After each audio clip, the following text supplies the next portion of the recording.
Bien.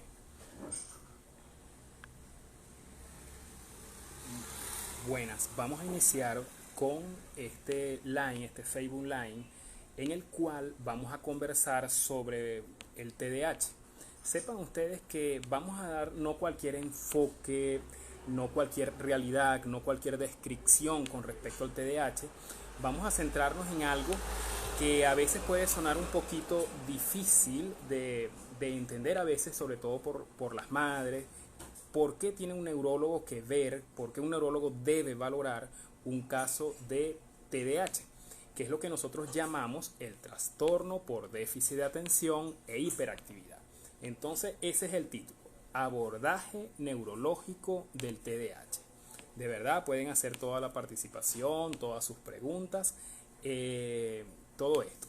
El punto de partida es el siguiente: esto es algo que está siendo, digamos, desarrollado gracias a la colaboración, gracias al auspicio del Círculo de Apoyo y Neurodesarrollo. Ellos nos han solicitado hablar sobre el enfoque, sobre el abordaje neurológico del TDAH, y es lo que vamos a desarrollar ahorita a continuación. Entonces, bueno, una de las cosas importantes que siempre tenemos que valorar es el elemento del concepto. El concepto del TDAH tiene muchas definiciones que ustedes van a conseguir en la literatura, en el internet, en las madres y a veces cuando lo decimos los terapeutas. Sin embargo, ¿qué viene siendo el TDAH? El TDAH se define como un trastorno del neurodesarrollo. Un trastorno del neurodesarrollo que tiene una repercusión neuropsiquiátrica y se caracteriza porque existe una atención inadecuada. Cuando nosotros hablamos de atención inadecuada es que el niño no está en capacidad de mantener el tiempo necesario, su atención, para poder almacenar un conocimiento, una información o una orden, por más sencilla que sea. Entonces, un elemento de este concepto es básicamente eso. Se define como un trastorno del neurodesarrollo, de hecho está tipificado de esa forma, caracterizado por atención inadecuada, existe exceso de actividad motora y sobre todo impulsividad. A este exceso de actividad motora se le conoce también como la hiperactividad, y cuando hablamos de impulsividad nos referimos al elemento de que el niño con TDAH vulnera el espacio de los demás, no espera su turno, en fin. Esa triada de situaciones, es decir, la inatención, el exceso de actividad motora y la impulsividad, son las tres áreas gruesas que tiene el TDAH, ¿ok? Pero sepan que esta definición estaría incompleta sin decir que el origen del TDAH es multifactorial. No existe hasta ahora una única causa desencadenante del TDAH, pero sí se puede decir que es multifactorial y que tiene componentes de tipo ambiental, de tipo genético, psicosocial y cultural. Entonces, ese concepto a veces hay que digerirlo un poco para poderlo entender. Muchas veces ya esta predisposición a las conductas de inatención, hiperactividad e impulsividad tienen, digamos, una base, un componente que puede ser hereditario, influenciado por el componente cultural, el componente psicosocial. Ahora bien, todo niño que tenga inquietud, todo niño que tenga hiperactividad, todo niño que tenga impulsividad de ya es TDAH, no señor. Para que el concepto tenga una validez real desde el punto de vista clínico neurológico, es importante saber que debe tener esa triada de síntomas, una magnitud suficiente para que afecte el desempeño estudiantil, social o laboral del individuo. ¿Ok? Sepan esto, que un niño puede ser a veces inquieto, puede ser impulsivo, y eso está dentro del contexto esperado.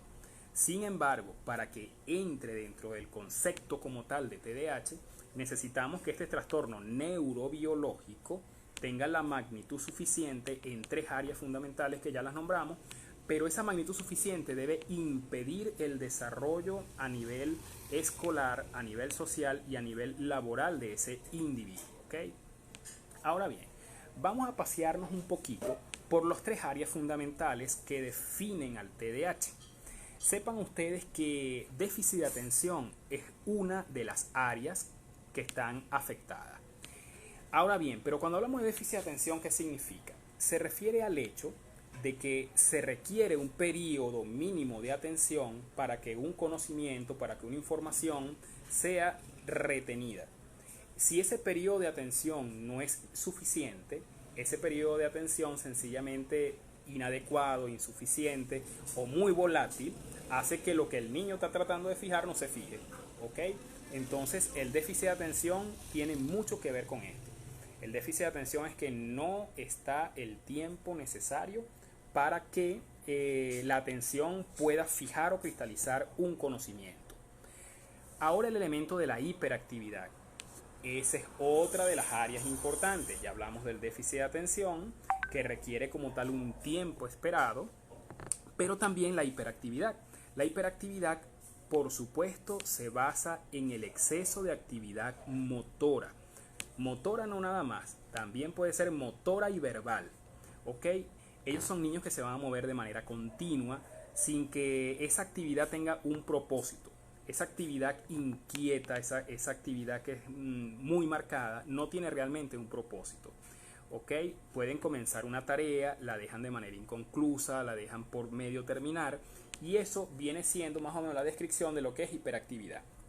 La hiperactividad no es nada más el hecho de moverse, la hiperactividad también incluye el hecho de que cuando ellos tienen esa actividad tanto a nivel de motora, o sea, mueven sus extremidades sin ningún propósito determinado, pero también la parte verbal, es decir, esa taquilalia como decimos nosotros, pero en este caso sería, para explicarnos un poquito más detallado, sería eso, una conversación rápida, acelerada, muchas veces sin un contexto claro y dejando muchas ideas a medio terminar en el contexto de esa conversación. Ahora viene el otro punto, que sería el área número 3, que es lo referente a impulsividad.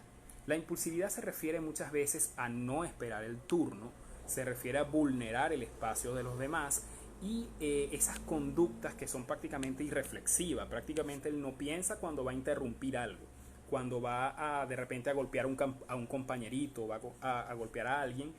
No es que está pensando necesariamente hacer eso, le sale impulsivamente hacer esas conductas.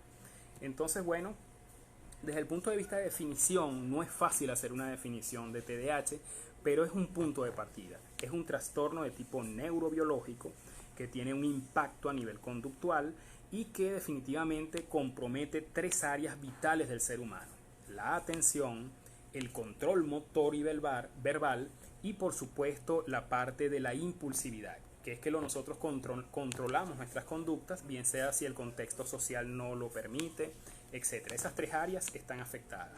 Pero recuerden, para poder tener este concepto clarito como el agua, es necesario que digamos que debe tener una duración, una magnitud suficiente esta tríada de síntomas para comprometer todo el ambiente del niño. Si un niño nada más se porta mal en la casa, pero en la escuela se porta muy bien, muy pocas veces es un TDAH real, porque se requiere que este TDAH tenga el impacto, la magnitud suficiente para poder comprometer todos los escenarios donde se desempeña el niño. Desde el punto de vista de estadística, que es otro elemento importantísimo, es que el TDAH tiene una influencia mucho mayor en las estadísticas en el sexo masculino. 4 varones, 1 hembra. 4 varones, 1 hembra. Esa es la relación que existe desde el punto de vista estadístico. Pero la población general infantil tiene un estimado del 5 al 10% de incidencia de este tipo de casos, ¿no?, de TDAH. ¿Ok? Ahora bien, ¿se comporta un TDAH igual en un varón que en una hembra? No. En el caso del varón, muchas veces lo que predomina son las conductas de impulsividad y agresividad. Impulsividad, agresividad y también las conductas de exageración motora, ¿ok?, de hiperactividad. Entonces fíjese, en el varón es más impulsivo, es más agresivo, se mueve más. La hembra a veces puede ser menos hiperactiva, pero puede desarrollar déficit de atención con mayor posibilidad que el varón. No quiere decir que no lo haga, sino que desde el punto de vista estadístico sucede más de esa forma. El niño es más inquieto, más hiperactivo, más impulsivo. Sin embargo, la hembra predomina más el déficit atencional, sin necesariamente tener hiperactividad. ¿Ok? Entonces, bueno, para los que se están sumando ahorita, apenas acabamos de empezar y nos estábamos paseando por el concepto cuáles son las tres áreas fundamentales de afectación y estábamos hablando un poco sobre lo que es el componente epidemiológico. Eso de decir que es más frecuente en varoncitos que en hembras y que a veces el impacto es mayor a nivel de los varones si nos referimos al elemento de hiperactividad, impulsividad y agresividad, mientras que la hembra puede desarrollar más déficit atencional. Saludos a Gisela Romina desde Argentina, ¿ok? También para María Elena Torres desde Piura, Perú. Ok, hay un punto estadístico que eso tienen que conocerlo todo el mundo y es el hecho que de cada 100 padres que tienen un niño o una niña con TDAH, el 75%, o sea, 75 de cada 100 de esos padres presentan ellos un sentimiento de impotencia por no poder cambiar o manejar las conductas del niño. Entonces, esto es muy importante que se sepa que el impacto que el TDAH produce muchas veces en el núcleo familiar a veces es muy fuerte y las estadísticas hablan de un 75% de impacto, de compromiso, de afectación a nivel de lo que es la parte de la relación misma de pareja. Muchas veces esa dinámica familiar no se le presta atención y resulta que una de las complicaciones más importantes que posee el hecho de que una familia tenga un niño con TDAH es que el 75% de esos padres se sienten impotentes, no encuentran qué hacer con el niño. Y eso es importante como punto de partida. Ok, fíjense que otras estadísticas que a veces son hasta más preocupantes es el hecho de que por lo menos hay estudios que dicen que se puede relacionar muchas personas con trastorno del déficit de atención con mayor riesgo de caer en situaciones de tipo delincuencial. ¿Ok? Vamos a entender este punto mejor. No que todo niño que tenga TDAH va a ser un delincuente. No, esa no es lo que estamos conversando. Lo que estamos diciendo es que si un TDAH no es abordado, no es atendido, no es manejado en el tiempo, tiene mayor riesgo estadístico de caer en deserción escolar, problemas con la ley, no tener un trabajo estable, en fin, todas esas cosas pueden verse afectadas. Y cualquier ser humano, al tener vulnerado esos elementos, también puede caer en cuestiones ajenas a la ley. ¿Qué sucede también desde el punto de... Las estadísticas del TDAH son una de las cosas llamativas, que ojalá le pongamos mucha atención. Y es el hecho de que, fíjense, hablamos de que el impacto en la casa, 75% de los padres se sienten impotentes. Un gran porcentaje de TDAH pueden caer en situaciones ilícitas. Pero fíjense esto, que el TDAH no viene solo. Hasta el 70% de los casos de TDAH, ellos presentan alguna comorbilidad. Nosotros los médicos le decimos comorbilidad, pero realmente esto es el acompañante. ¿Qué enfermedades o qué condiciones o trastornos pueden acompañar al TDAH? El TDAH no es nada más que el niño es tremendo, se porta mal, es inquieto, va mal en la escuela, no. Sino que un niño con TDAH tiene hasta a veces mayor riesgo de epilepsia, mayor riesgo de conductas psiquiátricas, mayor riesgo de presentar alguna comorbilidad, algún acompañante. Y eso también es una estadística importante. ¿Qué sucede además? Que el TDAH no se le puede hablar de cura, es decir, no es que tú tienes TDAH a los 7 años y a los 8 años se te quitó. No, el TDAH es un trastorno de tipo crónico y eso te puede acompañar en la adolescencia, te puede acompañar en la adultez. Lastimosamente el TDAH no ha sido, digamos, uno de los temas que hemos seguido en el ámbito de la adultez. Muchos adultos que presentan la condición de TDAH ni se enteran que lo tienen. Y es porque sencillamente pasó desapercibido en la infancia, pasó desapercibido en todas esas etapas. Ok, la historia es larguísima con respecto al TDAH. El TDAH de verdad comienza desde 1902 por lo menos a hacerse la primera descripción sindromática. Steele, un autor, él había hecho una descripción bastante llamativa de cómo es el comportamiento o áreas de afectación de una persona con lo que hoy conocemos TDAH, pero en ese tiempo no se llamaba TDAH. Eso pasó por nombres, por lo menos en 1930, de daño cerebral mínimo. Se pensaba que a nivel de la estructura cerebral existían algún tipo de alteración de la estructura que ocasionaba esas conductas. Pero se han hecho estudios de imágenes, de PEC, de todas cosas y no se ha logrado muchas veces determinar una lesión como tal. Como eso sucedía de esa forma, en 1930 se le llamaba daño cerebral mínimo, pensando que había una lesión estructural, pero nunca se consiguió la dichosa lesión. Entonces en 1960 se le cambia el nombre a una disfunción cerebral mínima. Disfunción cerebral en el sentido de que, bueno, ellos decían, sí, está anatómicamente bien, pero es posible que desde el punto de vista funcional su cerebro tenga debilidades.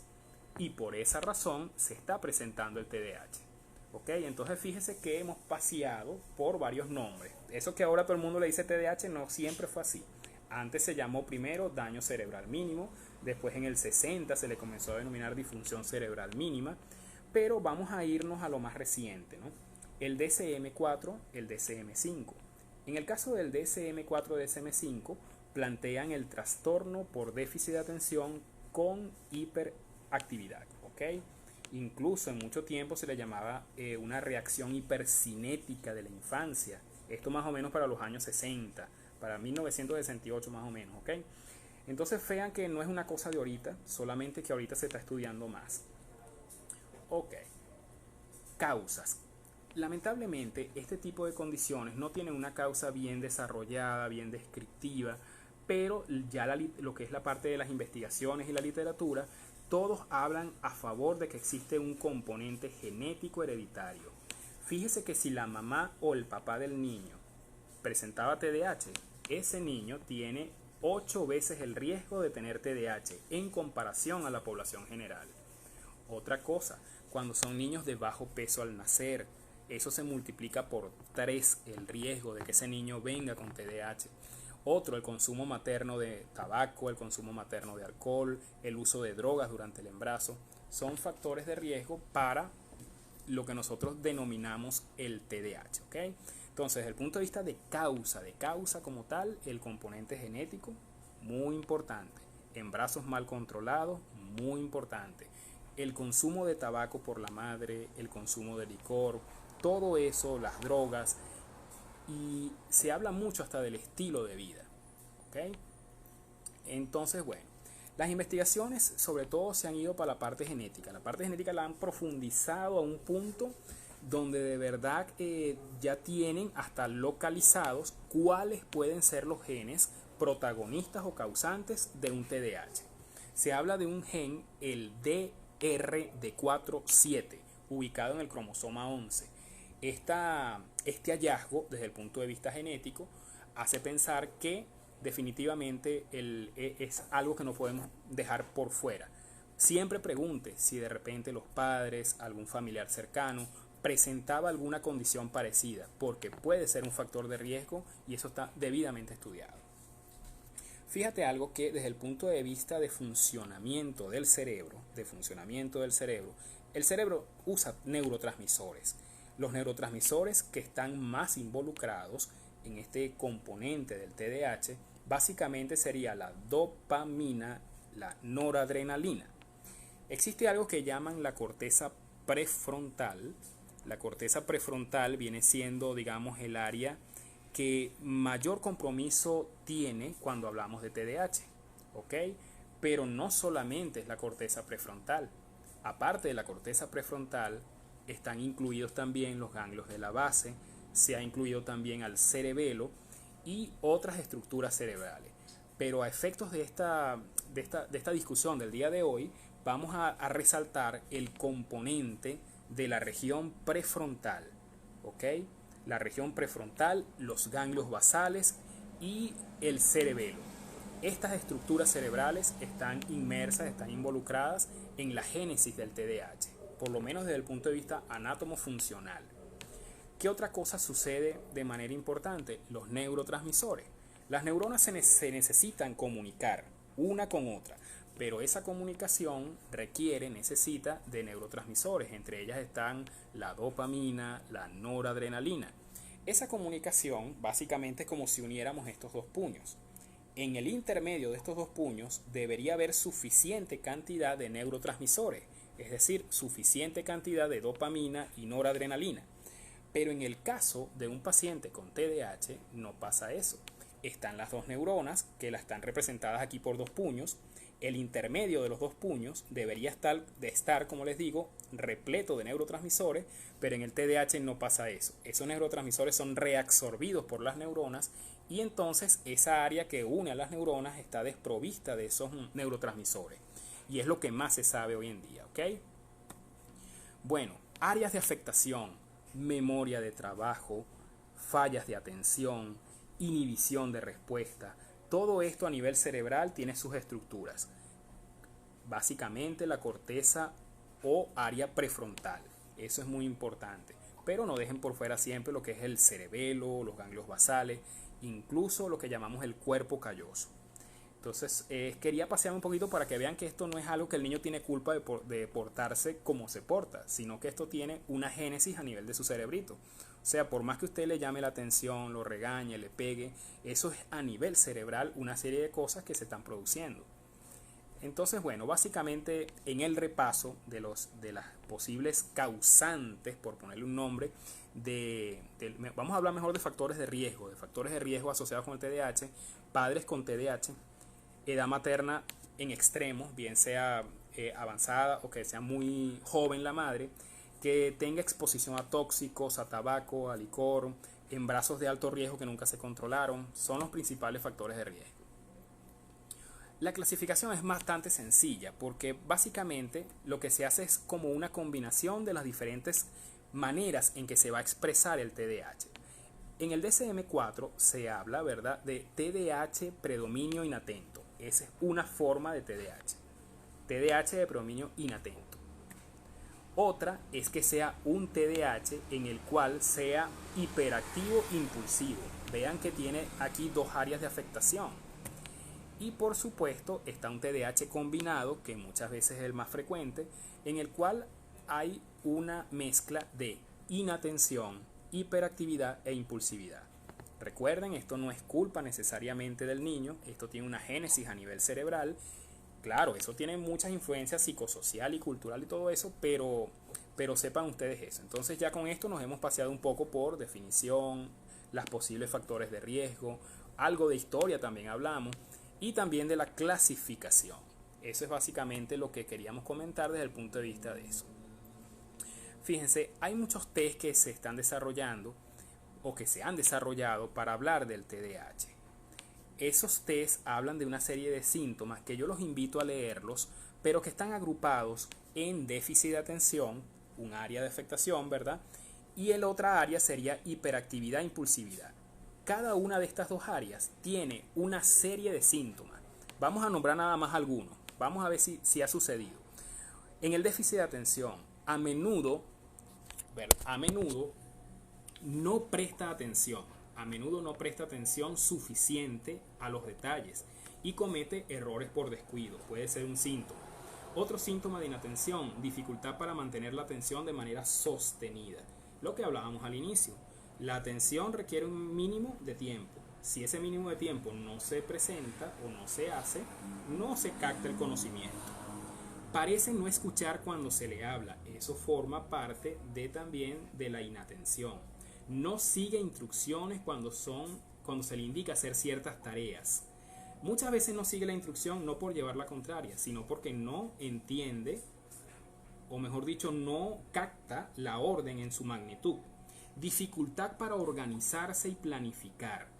Evita tareas que requieran mucho esfuerzo mental. ¿Ok? Mucho esfuerzo mental. Cecilia Arroyo Zúñiga. Ya vamos para allá a hablar de tipos el tratamiento del TDAH. Vamos a pasear un poquito por los síntomas de inatención. Pierde cosas que le son necesarias para realizar sus tareas. Pierde el borrador, pierde el lápiz, pierde los cuadernos, pierde esas cosas de manera muy frecuente. Se distrae con cualquier estímulo. Apenas comienza a hacer la tarea y pasa una mosca y se pierde la concentración. ¿Ok? Es olvidadizo. O sea, tú le dices algo en la mañana y en la tarde ya se ha olvidado por completo. Les acabo de nombrar alrededor de 9 síntomas que están inmersos dentro de un área que se llama déficit de atención. Con solo 6 de 9 de esos síntomas, ya nosotros podemos hablar un poquito de que hay bastantes posibilidades de un déficit de atención. Ahora vamos al área 2. El área 2 es la combinación de hiperactividad e impulsividad, en el cual hay también 9 síntomas. Número 1, inquietud de manos y pies. Se levanta cuando debería permanecer sentado, corre o salta en exceso, tiene dificultad para jugar con tranquilidad, hasta para el mismo juego lo deja mocho. lo comienza y no lo culmina como tal. A menudo es muy acelerado, habla mucho, es lo que nosotros llamamos taquilálico, habla de manera persistente pero sin una coherencia o lógica en el contexto de la conversación. Responde antes que finalice la pregunta. Tú no la has terminado de preguntar y ya te está respondiendo. Y no necesariamente está respondiendo lo que tú le estás preguntando, sino que interrumpe la pregunta. Dificultad para esperar su turno y además interrumpe a los demás en su juego. ¿Ok? Acabo de nombrar 9 síntomas del segunda área que está afectada, que es la hiperactividad e impulsividad. 6 síntomas de los 9 que le acabo de comentar son suficientes para que nosotros pensemos en la posibilidad de un TDAH. ¿Ok? Ahora bien, sepa que estos síntomas, y esto sí ojalá le pudieran prestar mucha atención, es lo referente a cuáles son los criterios. Porque muchos niños son inquietos, muchos niños se les olvidan las cosas, pueden hacer incluso rabietas, pero ¿qué lo convierte en un TDAH? 1. Los síntomas de TDAH deben estar presentes, ¿verdad?, antes de los 7 años de edad. Deben estar presentes antes de los 7 años de edad. Deberían afectar varios ambientes: la casa, la escuela y la calle. Si solamente afecta en la casa, pero no afecta en la escuela, no afecta en la calle, no necesariamente es un TDAH. Ese es otro de los criterios importantes. ¿Qué es lo otro? Que debe tener la magnitud suficiente para afectar su entorno. ¿Y cuál es su entorno? La escuela, el desempeño escolar, todas esas cosas, ¿ok? Y en el DSM-4 pasaba algo muy llamativo que ahora no pasa con el DSM-5.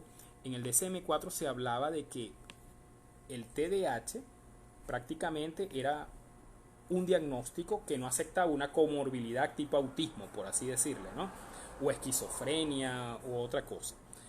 Eso sucedía mucho en el DSM-4, en el énfasis diagnóstico. Ya en el DSM-5 se acepta un poco más que el TDAH no necesariamente viene solo y que puede venir comórbidamente con otros trastornos tales como el trastorno del espectro autista. Esto pudiera tornarse para dificultades en la comprensión de nosotros que estamos discutiendo esto aquí, pero sepan ustedes que nosotros los médicos nos guiamos por la Asociación Americana de Psiquiatría. Ellos van sacando de manera regular una serie de clasificaciones de todos los trastornos de salud mental. ¿Ok? Entonces, en la clasificación antigua, que era la DSM-4, había una forma de afrontar el TDAH y en la DSM-5 hubo unas variaciones. ¿Ok? Entonces, una de las variaciones que hubo era eso, que se permite la coexistencia de autismo y TDAH en el DSM-5 según lo que se reporta allí. ¿Ok? Muy bien, ya hemos paseado por ese punto. Hay algo que ayer lo estaba conversando en el line que hicieron ayer el doctor Yuri de México y lo estaba haciendo también de neurodesarrollo, que Elisa Farías, ella también estaba conversando ayer un poco sobre esta famosa bola de nieve, ¿ok? Sepan ustedes que la bola de nieve comienza pequeñita, pero va creciendo al punto de convertirse en un problema muy severo, muy importante. Problema número 1 de esa bola de nieve: un niño que tiene baja autoestima porque todos los días le están diciendo lo hiciste mal, lo estás haciendo muy mal, todos los días recibiendo esa información, él básicamente asume que eso es verdad, que todo lo hacen mal. Eso va haciendo afectación de la autoestima, ¿ok?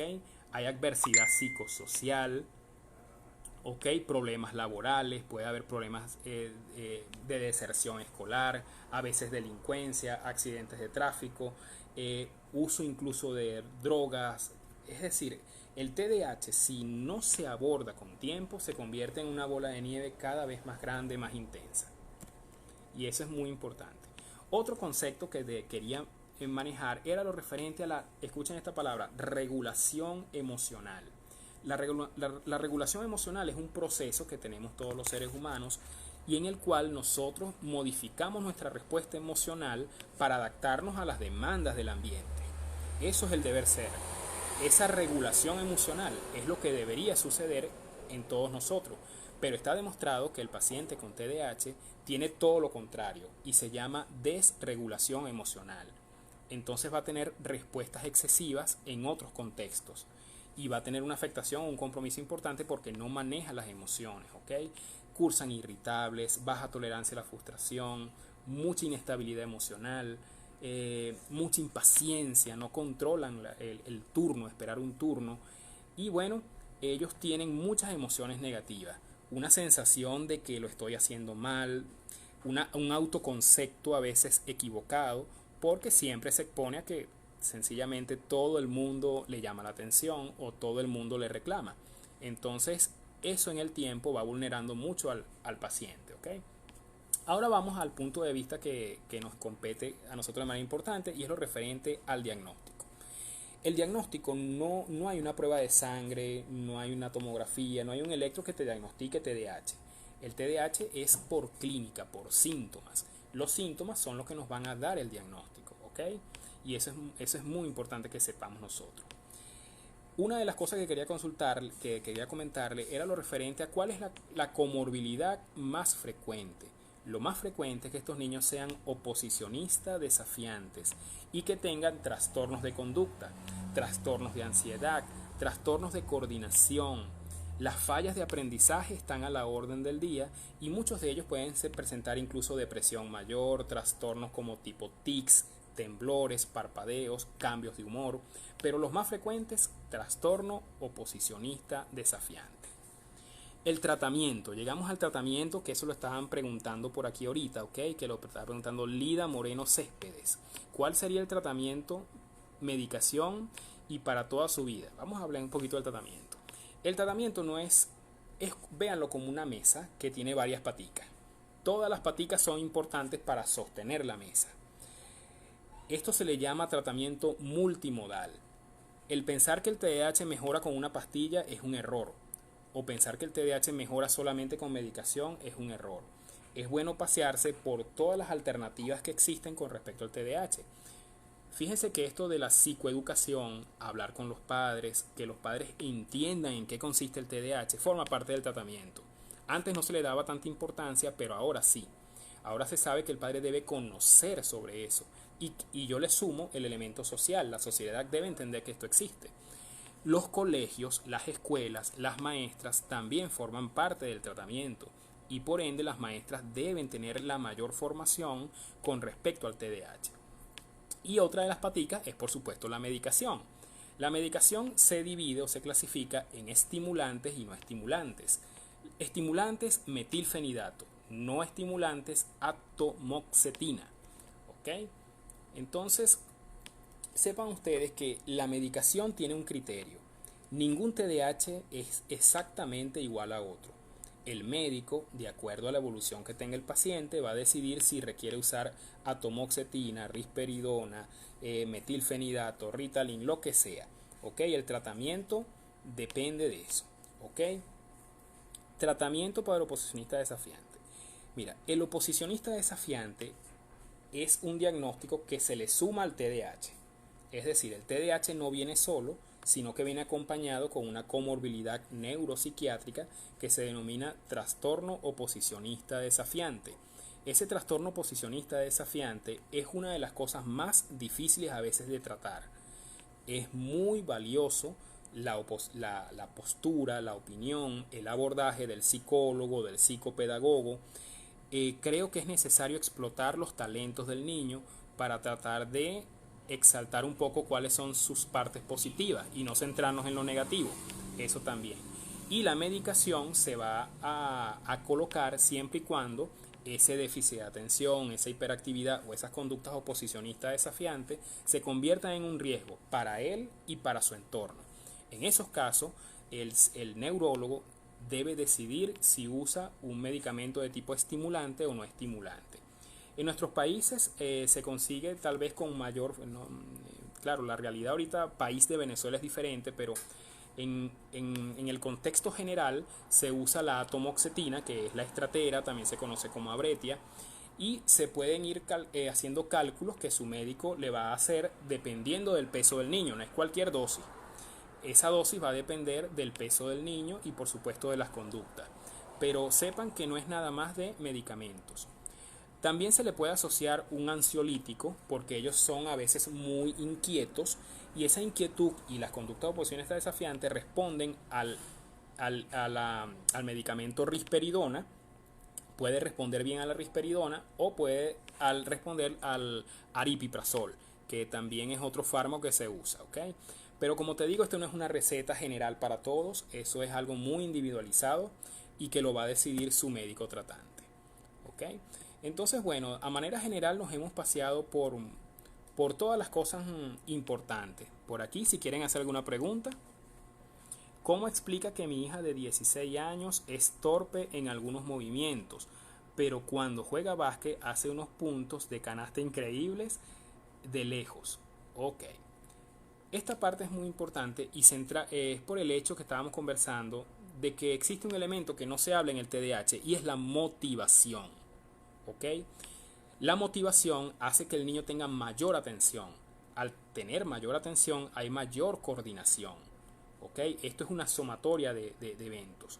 Y ya con 16 años las destrezas motoras gruesas, las destrezas motoras finas, que muchas veces son necesarias para el baloncesto, ya están desarrolladas. Lo que hace falta es centrar la atención y tener una coordinación. Pero esa coordinación, en el caso de tu hija, yo lo asumo a la motivación. Le gusta, ¿ok? Siente talento para ello y lo hace. Pero de repente tú la colocas a una actividad que no le guste, bien sea dibujar, tú de repente la colocas a organizar el cuarto y pudiera no hacerlo bien. ¿Por qué? Porque no le genera necesariamente gusto, no le genera necesariamente emoción. Entonces, ese punto hay que tomarlo con cierta prudencia, ¿no? Ok. Entonces, bueno, básicamente nos hemos paseado por los conceptos fundamentales de todo esto. Los niños fronterizos son parte de los TDAH. Ok, ¿qué tipos de autista puede tener TDAH? Ahorita lo conversábamos que en el DSM-4, que es la clasificación anterior, prácticamente o era chicha o era limonada. Es decir, era una cosa o era la otra. O era TDAH o era autismo. Sin embargo, en lo que uno está valorando en este DSM-5, prácticamente acepta la coexistencia de TDAH con autismo, ¿ok? Este punto, por supuesto, tiene que ser trabajado por su respectivo médico, por su psicólogo, para llegar a esos diagnósticos. Hola, saludos desde México, Jackie Bozada Montero. Entonces, bueno, básicamente este abordaje neurológico es como no es una clase como tal, sencillamente es pasearnos qué es lo que hace un neurólogo. El neurólogo tiene que descartar algunas condiciones que acompañan al TDAH. Por lo menos un niño con TDAH puede convulsionar, incluso con mayor frecuencia que aquel que no es TDAH. Entonces, por esa razón, muchas veces se le manda a hacer un electroencefalograma, se le puede mandar a hacer un estudio de imágenes y medicarse tal vez con un antiepiléptico, si fuera el hallazgo de epilepsia. Entonces, el neurólogo tiene una finalidad diagnóstica y terapéutica, pero el neurólogo no es el único que actúa dentro del TDAH. Hace falta la intervención del psicólogo, del psicopedagogo, hace falta la intervención de un equipo multidisciplinario. Ok, mi hijo tiene TDAH, pero mi esposo le da mucho la tableta y juegos de video. ¿Le puede empeorar el TDAH? Y ahora que estamos encerrados, casi le doy los medicamentos que están mal. Ok, fíjate esto, se recomienda no exponer con tanta frecuencia ni de manera precoz a los niños, bien sea a las tablets, a las computadoras, a la televisión en sí, ¿ok? Si esto se exagera, se hace muy frecuente todos los días, eso puede ser peligroso o llamativo. Incluso yo soy partidario de que los horarios a veces para la televisión puede ser una buena alternativa. Cuando la cantidad de horas que el niño se la pasa frente al televisor excede a sus responsabilidades, no está bien, ¿ok? Entonces, eso es otra cosa que tenemos que tratarlo con mucho tino ahí. La adultez. El TDAH evoluciona de manera crónica tanto a la adolescencia como a la adultez. Eso se sabe ya desde hace mucho tiempo. Sin embargo, no se le ha dado la debida importancia y muchas personas que tienen TDAH prácticamente no tienen un seguimiento ya de adulto. ¿Ok? Entonces, sepan ustedes que el TDAH no es nada más de niños. Va a pasar a esas etapas superiores y son personas que pueden tener compromisos en el trabajo, tener un autoconcepto equivocado, deprimirse, sentir que no tienen Mira, no es, y de hecho es algo, fíjate, que pueden pensar hasta en el contexto de una depresión, en matarse. Es decir, si una persona con TDAH evoluciona al punto de que su autoconcepto se desmorona, eso puede hacerlo caer en ideas suicidas, ¿ok? Desde Lima, ¿cómo evoluciona hasta la adultez y cómo tratan? El abordaje es multidisciplinario, psicólogos, psicopedagogos y farmacológicos. Saludos desde El Salvador. Muchas gracias, me encanta saber de esto. Muy bien, hay que saberlo porque no hay que esperar que tener un familiar con TDAH para conocer eso, porque te va a llegar a la escuela, te va a llegar a la bodega, te va a llegar al supermercado, te lo vas a encontrar en el transporte público y muchas veces no vamos a entender ciertas conductas si no las conocemos. Muy bien. Entonces, bueno, yo creo que básicamente hemos conversado de lo más importante, de lo que está inmerso en el TDAH, y esa era la idea de estos cortos minutos de esta conversación. Si hubiera alguna duda adicional la podemos resolver. María Elena Torres. Un niño con TDAH y rasgos de TEA como ecolalias y algunos aleteos cuando se emociona, además de aprender de manera muy lenta, vamos a ver. Ok. Eso, las ecolalias. Hay una serie de síntomas que son muy típicos del autismo. Las ecolalias, conductas repetitivas, el alinear objetos. Esas conductas a veces pueden estar coexistiendo con un TDAH. Sin embargo, es válido, muy válido que ese diagnóstico sea valorado por un especialista. ¿Qué es lo mejor que puede pasar a un TDAH cuando empieza a crecer? Bueno, no sé si la pregunta es lo mejor o lo peor, pero vamos a responder ambas, ¿ok? El niño con TDAH no es que no tenga la inteligencia para alcanzar las cosas. Tiene la inteligencia y quizás más inteligente que muchas personas, y eso es un factor positivo. El problema está que esa inteligencia, si no es bien usada, sencillamente no hace que el niño evolucione en sus tareas, en su desempeño. Lo peor es que muchos niños con TDAH, cuando llegan a la adultez, entran en situaciones delictivas, deserción escolar, abandonan el trabajo, les cuesta las figuras de autoridad, todo eso pasa ahí, ¿ok? Entonces, bueno, por favor responda. Mi pregunta, mi hijo es fronterizo y se siente ofuscado rápidamente y se da cuenta de sus limitaciones y se siente frustrado. Cuando no puede, disculpe mi ignorancia, los niños, ok. Bueno, yo cuando hablas de fronterizo asumo tal vez el componente cognitivo. Es como que si de repente el niño tuviera una edad cronológica que no está acorde con su edad mental. Entonces, ese borderline puede ser un factor de riesgo para que su aprendizaje sea mucho más complejo, mucho más difícil. ¿Qué sucede cuando un niño de repente tiene una edad mental inferior a su edad cronológica? Que en la escuela le explican de acuerdo a su edad cronológica. Tiene 7 años, vamos a explicarle de acuerdo a 7 años, pero su cerebro no necesariamente está rindiendo a ese nivel, ¿ok? Entonces eso hace que él no solamente tenga el déficit de atención, no solamente tiene la hiperactividad si la tuviera, sino que también tiene en su cerebro una mayor dificultad para el aprendizaje. Entonces eso hace que sea mucho más intenso. Gracias, tengo 3 nietecitas con autismo, son mis angelitos. Lo mejor, claro. No, ellos tienen el mejor ejemplo de lo mejor pudiera ser Michael Phelps. Michael Phelps se ha ganado todas las medallas olímpicas posibles y él es un paciente con TDAH. ¿Ok? Él campeón mundial de natación, campeón olímpico y es un TDAH. O sea, no hay límite. Él puede llegar perfectamente a ser alguien muy exitoso independientemente del diagnóstico de TDAH. Pero el TDAH debe ser tratado, abordado y debidamente seguido. Ok. Bueno, pienso que sí más o menos hemos respondido algunas de las preguntas más importantes, de las más frecuentes que nos hicieron por aquí, pero era para decir eso, cuáles son las funciones de un neurólogo en el caso del TDAH, qué es lo que buscamos y cómo podemos hacer abordaje. Cualquier duda, cualquier pregunta adicional, pueden hacerla bien sea a mi cuenta de Facebook, Ángel Cermeño Silveira, o a mi cuenta de Instagram. En el Instagram estamos como @neuroangelkicks y allí podemos dar respuesta a muchas otras inquietudes, ¿ok? La de hoy era como un abreboca porque esta fue una invitación que nos hizo el centro o el círculo de apoyo neurodesarrollo para dar el enfoque neurológico.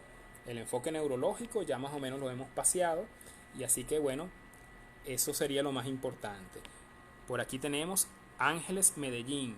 Wow, cuánta información. Saludos desde USA, desde Estados Unidos.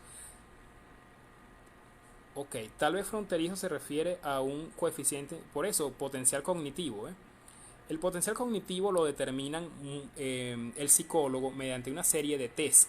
Ellos tienen una serie de test y con esos test ellos van a determinar cuál es el coeficiente intelectual estimado de esa persona. Muchas veces el coeficiente intelectual, según sea el cálculo que le realice el psicólogo, va a tener mayores o menores dificultades con respecto a su aprendizaje, porque menor componente cognitivo o mayor compromiso del coeficiente intelectual va a repercutir en un aprendizaje mucho más difícil, mucho más laborioso. Ok, por favor repita su Facebook. Mi Facebook es Ángel Cermeño Silveira. Realmente este es el primer Facebook Live que hago. Siempre realizo es más que todo Instagram, Live Instagram. Allí me pueden conseguir como @neuroangelkicks y bueno, plenamente a la orden. Todo paciente que tenga una inquietud, una consulta en línea, también estamos plenamente a la orden para todo eso, ¿ok? En esta situación de cuarentena, muchas madres, muchos padres le hemos podido ayudar mediante esta modalidad de asesorías en línea. Entonces, eso. Mi Facebook, Ángel Cermeño Silveira. Ángel Cermeño Silveira. Ok.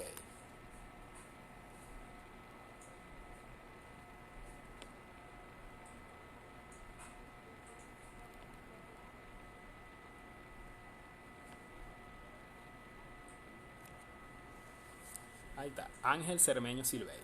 Ok. Entonces, bueno, no me queda más pues que a mi hijo le da mucho trabajo hacer sus tareas. Tiene 6 años y no hasta dónde. No entiendo mucho la pregunta ahí. Ah, que no sabes hasta dónde presionarlo. Ok. Más que presión, apoyo. Ok. Pero un apoyo bien canalizado. Hay que buscar asesorías con el psicopedagogo, con el psicólogo y con los terapeutas para tratar de canalizar mejor eso. Mi hijo tiene 17 años, es autista, tiene mucha ansiedad y grita mucho. ¿Qué me aconseja? Ok, hay que ver el nivel de autismo, hay que ver cuáles son los disparadores de esas rabietas, porque eso está demostrado en el autismo. Existen ciertos disparadores que hacen que hagan más rabietas y eso hay que trabajarlo, digamos, con su terapeuta. Bendiciones por compartir y ser solidario. Milagros Fernández Romero. Chali Pinto. Doctor, mi hija estaba medicada con sertralina y dejó de tomarla hace como 4 meses, pero con la cuarentena está con mucha ansiedad y depresión. Este es uno de los casos que nos dice que posiblemente tenemos un TDAH con una comorbilidad psiquiátrica. Esa comorbilidad psiquiátrica puede ser un trastorno de ansiedad, un trastorno depresivo, y esas comorbilidades sí deben ser medicadas y deben ser medicadas por su respectivo médico psiquiatra para tratar de mejorar esa sintomatología. Un enemigo muy importante es la depresión, ¿oíste, Chali? Muy pendiente con lo que es la depresión, muy pendiente con eso, porque la depresión es muy peligrosa, sobre todo en adolescentes, en niños pequeños, ¿ok? Tiene 16 años, entonces la adolescencia, recuerda que es una etapa muy volátil también, es una etapa a veces donde tomar una buena decisión cuesta si no tienes una asesoría, y entonces yo pienso que no está de más que le hagas un abordaje de ese trastorno de ansiedad, de esa depresión, ¿ok? Porque sencillamente pueden ser un factor de riesgo. Diagnóstico de TDAH desde los 12 años, ¿ok? Fíjate que es un poco tardío el diagnóstico, posiblemente antes de esa edad ya tenía los síntomas de un TDAH y no se habían abordado. Entonces puede ser que haya sido un diagnóstico tardío y también un abordaje tardío, y eso influye en la evolución. Entonces, bueno, gracias a todos los que se conectaron. Creo que más o menos nos paseamos por las cosas más importantes. Los invito a mi cuenta de Instagram. La cuenta de Instagram es @neuroangelkicks Y por aquí Ángel Cermeño Silveira. Entonces, completamente a la orden, saludos y bueno, estamos en contacto.